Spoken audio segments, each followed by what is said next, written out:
Student কেমন আছো? I hope প্রত্যেকে শুধু ভালো না ভীষণ ভালো আছো। স্ক্রিনের উপরে একটা প্রশ্ন দেখা যাচ্ছে, তাই না? সো প্রশ্নটা আমরা মন দিয়ে পড়বো, বুঝবো, তারপর অঙ্কটা করবো।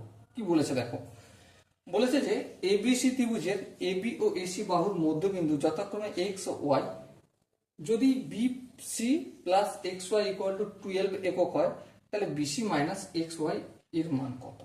চলো প্রথম আমরা ত্রিভুজটাই অঙ্কন করি। চলো, এই হচ্ছে আমাদের এ বি আর সি ত্রিভুজ। এবি বাহুর মধ্যবিন্দু হচ্ছে এক্স আর এসি বাহুর মধ্যবিন্দু কত? ওয়াই।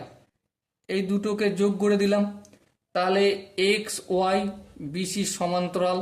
হ্যাঁ, আবার x y equal to half of BC, এটা তো আমরা জানি।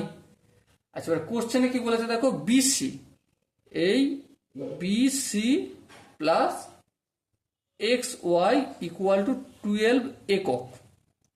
তাহলে কি বের করতে হবে আমাকে? বের করতে হবে আমাকে বিসি মাইনাস এক্স ওয়াই সমান কত। চলো বের করবো, কিন্তু তার আগে আমাদেরকে একটা ছোট্ট করে কাজ করতে হবে। কি কাজ? এই যে দেখো, আমরা এই থিওরেমটা লিখলাম, এটা আমরা ইন্ট্রোডাকশন পার্টে শিখেছি। সো ইন্ট্রোডাকশন পার্টে ভিডিওটা এন্ড স্ক্রিনে আমি দিয়ে দেবো, সেটা দেখতে পাবো। ওকে, এবার দেখো এক্স ওয়াই, এই বিসিটা এখানে 1 2 এর সঙ্গে গুণ আছে, অপোজিট দিকে আসলে কি হয়ে যাবে? ভাগ হবে। চলো করে দিলাম 1 2। এরপর দেখো আমরা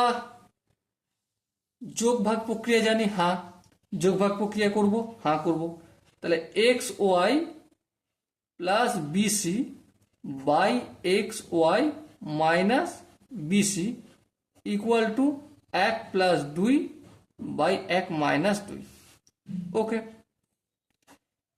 এক্স ওয়াই প্লাস বিসি মানে কত? 12।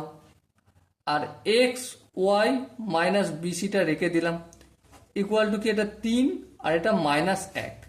বেশ, এবার দেখো এই মাইনাস 1টা 12 সঙ্গে গুণ করলে মাইনাস 12, আর 3 দিয়ে এটা গুণ করলে 3 into x y minus BC.